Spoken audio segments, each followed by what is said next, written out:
లోని ముంబైలో ఘోర ప్రమాదం చోటు చేసుకుంది. విరార్ ప్రాంతంలో 4 అంతస్తుల బిల్డింగ్ ఒకటి కుప్పకూలిపోయింది. దాంట్లో ఈ సంఘటనలో దాదాపు 15 మంది మృతి చెందినట్టు, అలాగే పలువురికి గాయాలైనట్టు కూడా తెలుస్తుంది. ఆ శిథిలాల కింద కూడా మరో 11 మంది చిక్కుకొని ఉన్నారని చెప్పేసి ప్రస్తుతానికైతే పోలీసులు సమాచారం ఇచ్చారు. బిల్డింగ్ ప్రమాదకరంగా ఉందని గతంలో అధికారులు దానికి నోటీసులు, హెచ్చరికలు జారీ చేసినా కూడా ఆ బిల్డింగ్కి సంబంధించిన ఓనర్ కానీ అక్కడ ఉన్న స్థానికులు కానీ ఎవరు దాన్ని ఖాళీ చేయకపోవడంతోనే ఈ సంఘటన చోటు చేసుకుందని చెప్పేసి తెలుస్తుంది. సరైన జాగ్రత్తలు ఏవి పాటించలేదు. బిల్డింగ్ కట్టినప్పుడు ఆ బిల్డింగ్కి సరైన పర్మిషన్స్ కూడా లేవని చెప్పేసి ఆ ఓనర్ని అయితే ప్రస్తుతం అరెస్ట్ చేసినట్టు తెలుస్తుంది. దీనికి సంబంధించి ఒక్కసారి ఆ విజువల్స్ చూసే ప్రయత్నం చేద్దాం. చూడండి, 4 అంతస్తుల భవనము. ఆ భవనము ఆల్రెడీ చూడడానికే చాలా పాతదిగా ఉంది. అండ్ ఒక ఇరుకైన సందుల్లో ఆ భవనం ఉండడం వల్ల రాత్రి ఏదైతే ఆ సహాయక చర్యలు ఏవైతే చేపట్టాల్సింది ఉందో అదంతా మాన్యువల్గా చేశారు. దాని తర్వాత జేసీబీలను తీసుకొచ్చి వాటి ద్వారా ఆ శకలాలని తొలగించే ప్రయత్నం కూడా చేసినట్టు తెలుస్తుంది. చూడండి, ఆ భవనం, ఆ పెచ్చు భవనం చూస్తేనే ఒక పాత బిల్డింగ్ లాగా కనిపిస్తుంది. దానికి చెమ్మ బట్టి ఆ బిల్డింగ్ అంతా కూడా చూడండి మెయింటెనెన్స్ లేకుండా, క్వాలిటీ కన్స్ట్రక్షన్ లేకపోవడం వల్ల, మళ్ళీ దాంతోపాటు దాన్ని రెంట్కి ఇచ్చినట్టు, ఆ రెంట్కి చాలామంది దాంట్లో ఉన్నట్టు, మళ్ళీ నిన్న ఆ బిల్డింగ్లో ఒక బర్త్డే పార్టీ కూడా జరుగుతుండే 4th ఫ్లోర్లోనే. ఆ జరుగుతున్న సమయంలోనే ఇది కుప్పకూలిపోయినట్టు కూడా మనకు తెలుస్తుంది. సో దానివల్ల ఎక్కువ ప్రాణ నష్టం జరగడానికి కూడా అదే కారణమని కూడా తెలుస్తుంది.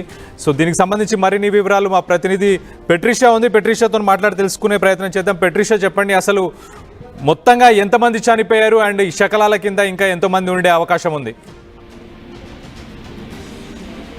మహారాష్ట్రలో ఘోర ప్రమాదం చోటు చేసుకుంది. బీహార్ పాల్గఢ్ డిస్ట్రిక్ట్ లో ఒకటేసారి బిల్డింగ్ కుప్పకూలిపోవడం, దాంట్లో దాదాపు 14 మంది కూడా స్పాట్ లో చనిపోవడం. అదే కాకుండా శిథిలాల కింద దాదాపు 10 నుంచి 12 మంది వరకు కూడా ఉన్నారని తెలుస్తుంది. ఈ ఘటన అర్ధరాత్రి వేళ 11:30 PM కి జరిగింది.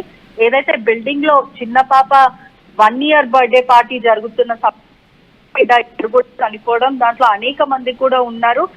లో కూడా అనేక సార్లు ఈ బిల్డింగ్ కి కూడా రిస్ట్రిక్షన్స్ ఇవ్వడము, అదే కాకుండా ఈ బిల్డింగ్ చాలా డేంజరస్ గా ఉంది అంటూ కూడా అధికారులు చెప్పినప్పటికీ కూడా ఎక్స్ట్రీమ్లీ డేంజరస్ గా ఉంది, ఖచ్చితంగా మీరు ఇక్కడ నుంచి వెళ్ళిపోవాలంటూ కూడా వాళ్ళు రామాబాయ్ అపార్ట్మెంట్స్ ఏదైతే ఘటన జరిగిందో అక్కడ అనేక సార్లు చెప్పినప్పటికీ కూడా వినకపోవడం, ఎటువంటి సేఫ్టీ ప్రికాషన్స్ తీసుకోకపోవడం, సేఫ్టీ వార్నింగ్స్ ఇచ్చినప్పటికీ కూడా వాళ్ళ నెగ్లిజెన్సే ఇది కారణం అని కూడా అధికారులు చెప్తున్నారు. బిల్డింగ్ ఓనర్ ని కూడా ప్రస్తుతం అదుపులోకి తీసుకున్నారు. మృతుల సంఖ్య కూడా పెరిగే అవకాశాలు, దాదాపు 14 నుంచి 15 మంది కూడా పెరిగే అవకాశాలు కనిపిస్తుంది. దాదాపు 3 bodies మాత్రం ఇప్పుడు దొరికాయని కూడా ప్రెసెంట్ తెలుస్తుంది.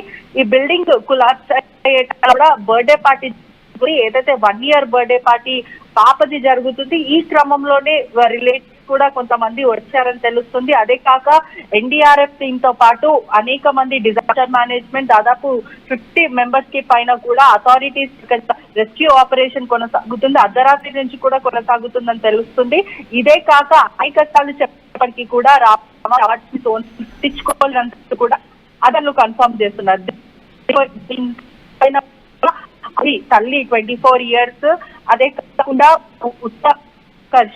ఉత్కర్ష కూడా 1 year అని కూడా తెలుస్తుంది. మిగతా వాళ్ళందరూ కూడా 11 years, 38 years, 43 years, 26 years, అంటే వృద్ధులు 50+ కూడా ప్రస్తుతం అయితే ఏమాత్రం రికార్డ్ అవ్వలేదు. కానీ ఏదైతే ఘటన జరిగిందో ప్రస్తుతం ముంబైని షేక్ చేస్తుందనే చెప్పొచ్చు. ఒకవైపు నోటీసులు ఇచ్చినప్పటికీ కూడా, ఎవికేషన్ నోటీస్ ఇచ్చినప్పటికీ కూడా ఎవరు కూడా పట్టించుకోలేరు. అధికారులు ఎన్నిసార్లు చెప్పినా ఇది చాలా ఎక్స్ట్రీమ్లీ డేంజరస్ ఉంది, ఒకవైపు కన్స్ట్రక్షన్స్ అంతా కూడా కూలిపోయే అవకాశాలు ఉంది, దీని లోపడున్న వాళ్ళు వెంటనే ఖాళీ చేసేయండి, మీరు ఎవరికి కూడా రెంట్కి ఇవ్వకండి అంటూ కూడా ఆ బిల్డింగ్ ఓనర్ కి చెప్పినప్పటికీ కూడా కాసులకి కక్కుర్తి పడి దాదాపు 25 మంది ప్రాణాలను కూడా పొట్టన పెట్టుకోవడం. ఎందుకంటే అక్కడ ఉన్న వాళ్ళకి ఎవరికి కూడా ఈ బిల్డింగ్ సరైన కన్స్ట్రక్షన్స్ లో లేదని మాకు తెలియదు, బిల్డింగ్ ఓనర్ కి నోటీసులు ఇచ్చారని కూడా మాకు ఇప్పటి వరకు తెలియదు అంటూ కూడా వాళ్ళందరూ చెప్పుకుంటూ వస్తున్నారు. దాదాపు చూసుకుంటే నిన్న అర్ధరాత్రి నుంచి రెస్క్యూ ఆపరేషన్ కొనసాగుతుంది. ఈ రోజంతా కూడా రెస్క్యూ ఆపరేషన్ కొనసాగే అవకాశాలు కనిపిస్తుంది. శిథిలాల కింద కూడా 14 నుంచి 15 వరకు బాడీస్ దొరికే ఛాన్సెస్ కనిపిస్తున్నాయి. Right పెట్రిషా, thanks for the update. మనం చూస్తే కనుక మహారాష్ట్రలోని ముంబైలో ఘోర ప్రమాదం చోటు చేసుకుంది. విరార్ అనే ఒక ప్రాంతం, పహల్గార్ డిస్టిక్కి సంబంధించిన ఈ ప్రాంతంలో ఒక బిల్డింగ్లో 15 ఫ్లాట్లు, దాదాపు 12 అపార్ట్మెంట్లు ఉన్న ఒక వింగ్ మొత్తం కుప్పకూలిపోయింది. 2012లో దీని కన్స్ట్రక్షన్ జరిగింది, కానీ దాని కన్స్ట్రక్షన్ క్వాలిటీ సరిగ్గా లేదని చెప్పేసి అప్పటికే దానికి సంబంధించి మున్సిపల్ అధికారులు దానికి నోటీసులు, హెచ్చరికలు కూడా జారీ చేశారు, ఇక్కడ ఎవరు ఉండకూడదని చెప్పేసి. కానీ ఓనర్ మాత్రం గోపీనాథ్ సానే అనే ఓనర్ మాత్రం అది ఇప్పటికీ ఆ విషయాన్ని దాచిపెట్టి చాలామందికి రెంట్కి ఇచ్చాడు. సో నిన్న అర్ధరాత్రి 12 గంటల సమయంలో వర్షం కురుస్తున్న సమయంలో ఆ 4th ఫ్లోర్లోనే ఒక చిన్న బర్త్డే పార్టీ జరుగుతుండే. ఆ బర్త్డే పార్టీ జరుగుతున్న సమయంలోనే ఈ 12 అపార్ట్మెంట్లకు సంబంధించి ఒక్కసారి కుప్పకూలిపోయే దాంట్లో చాలామంది చిక్కుకుపోయారు. 15 మంది దాదాపు స్పాట్లో చనిపోయినట్టు తెలుస్తుంది. ఇంకా దాని శకలాల కింద చాలామంది ఉన్నట్టున్నారు. ప్రస్తుతానికైతే ఎన్డీఆర్ఎఫ్ అలాగే డిఆర్ఎఫ్ టీమ్స్ వీళ్ళందరూ కూడా